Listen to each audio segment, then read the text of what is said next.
자, 다음은 신가족기획 시간입니다. 딸 때문에 힘들어하는 어머니가 제작진에 좀 도움을 요청하셨다고요? 네, 딸이 쇼핑 중독에 빠진 것은 물론이고요. 물건을 한 번 쓰고는 다시는 쓰지 않는다고 합니다. 딸의 이런 행동이 걱정스럽기만 한 어머니의 이야기 들어봤습니다. 20대 딸과 중학생 딸을 두고 있는 이미연 씨.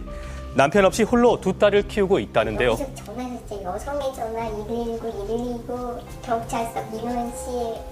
안 해본 데 없이 진짜 몇 달 동안 계속 했는데 답이 없어요. 그녀는 혼자서 해결할 수 없는 문제 때문에 제작진에게 도움을 요청했습니다. 그 문제는 바로 큰딸과의 관계였는데요. 그녀는 조심스럽게 큰딸의 방으로 제작진을 안내했습니다. 아침마다 제가 이렇게 쳐놓고 출근해요.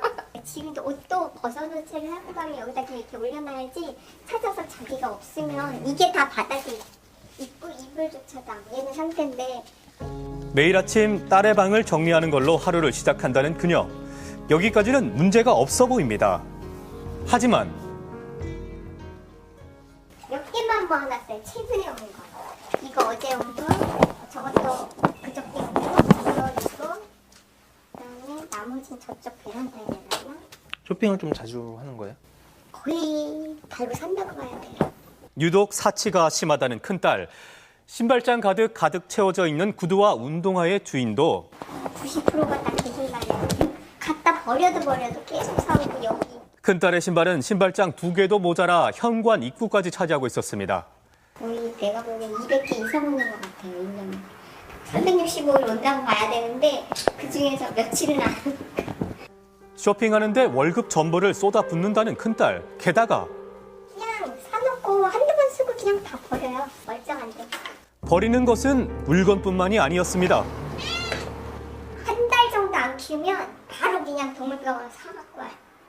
사오기만 해서 이뻐. 아기 때만 잠깐 이뻐하고 크면 학대. 거의 학대 수준. 돌보지 않으면서 애완동물을 계속 사가지고 온다는 것입니다.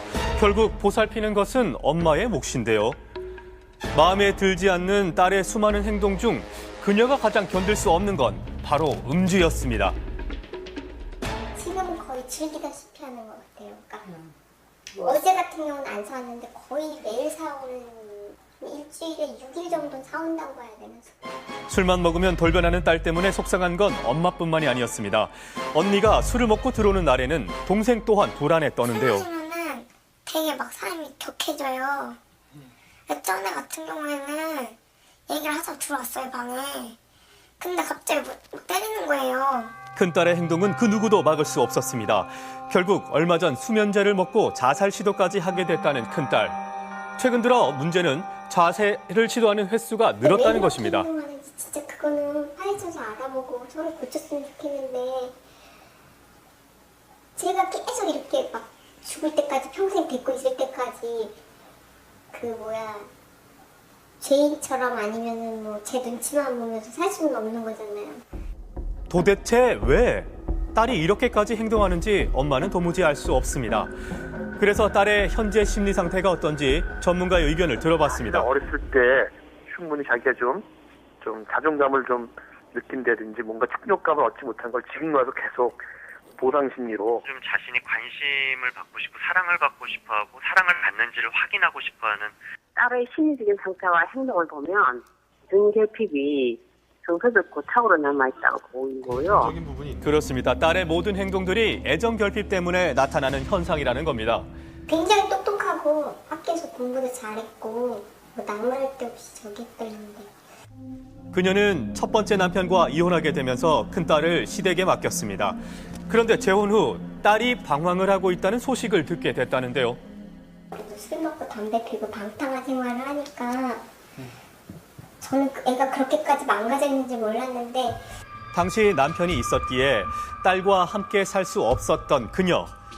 집 근처에 딸이 편안하게 살 수 있게 방을 얻어다 줬다고 합니다. 얻어주고 이제 전자제품을 혼자 살 수 있는 거를 완벽하게 신혼집처럼 그때 당시에는 뭐 어떻게 지금 제 말투는 좀 그렇겠지만 완전히 풀코스로 이제 세탁기 오븐부터 시작해 다 몽땅 다 갖춰줬어요. 혼자 살 수 있게끔.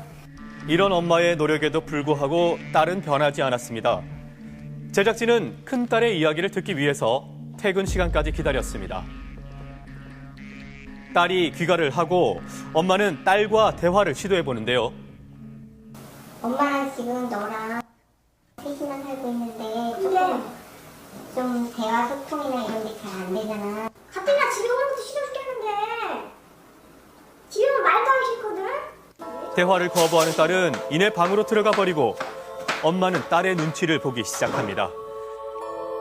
결국 엄마는 딸을 붙잡지도 따라가지도 못하고 안절부절하는데요. 딸의 방문을 두들기는 것조차 그녀에게는 그리 쉽지 않습니다. 두들겨서 얘기를 하면 혼난 소리가 나와요. 그러니까 아예 그냥 단절이 돼버리는 거야. 그때부터 이렇게 내가 어떻게 말로 이렇게 하는 그런 단계는 너무한 거. 생각보다 모녀의 관계는 심각했습니다. 대체 무엇이 문제일까? 다음날 상담사와 함께 집을 다시 찾았는데요. 그런데 거실에 들어서자마자 상담사는 이상한 점을 발견합니다. 누가 걸어놨어 사진? 이사했을 때 엄마가 이 사진은 누구야? 너고? 세 모녀의 공동 공간인 거실에는 둘째 딸의 사진과 상장으로만 꾸며져 있었습니다. 뭐 어릴 적 사진도 하나도 없었겠거가? 예, 아예 다 저쪽 집에. 애정을 쏟았다는 엄마의 말과는 달리 집에는 큰딸 사진 한 장조차 걸려있지 않았습니다. 네. 그리고 서서히 해결책이 보이기 시작했는데요. 엄마는 날 데리고 와서 방치하지 않았냐. 그래서 그건 3년밖에 안 되고 그 이후로 엄마가 엄마 그걸 인정했어야 돼. 엄마는 지금 엄마 변명만 해. 왜냐면 내가 지금 너한테 최선으로 해줬거든. 딸이 혼자 살 당시 엄마는 최선을 다해 돌봐줬다고 하지만 딸의 입장은 달랐다는 거죠. 정작 딸이 원하는 걸 주지 못했다는데요. 정서적으로 채워주지 않았는데 물질로 아무리 채워줬다 해서 이 사람이 만족할까요? 이 차이입니다 지금. 딸이 진정으로 원하는 건 물질이 아닌 엄마의 사랑이었습니다. 미처 알지 못했던 큰딸의 상처. 진심 어린 사과의 마음을 가지고 딸에게 다시 다가가 봅니다. 엄마의 진심이 통했을까요? 엄마의 사과를 받은 딸은 어땠을까요? 짜증을 내는데 아까보다는 아까는 그 단어에 뭐야 왜 들어와 막 짜증내고 그랬는데 지금 얘기를 다 듣더니 그래 다 독선적일 수 있는 거야 이러면서 이제 조금 호응하면서 가르쳐 주신 대로 여러 번 시도를 해봐야 될 것 같아요. 딸의 작은 변화에 웃음꽃이 활짝 핀 엄마. 다시 처음부터 시작하기로 마음을 먹었습니다. 굳게 다짐했던 딸의 방문이 열리는 그날이 멀지 않은 것 같습니다. 이 큰딸의 모든 행동이 엄마의 사랑을 받기 위해서였다 이렇게 생각을 하니까 조금 안타깝기도 한데요. 딸에 대한 모든 가족들의 관심과 이 사랑이 조금 더 필요하지 않나 생각이 되네요. 네, 사실 엄마는 그 제작진의 도움을 받기 전까지 딸을 독립시키려고 이렇게 마음을 먹었다고 하는데요.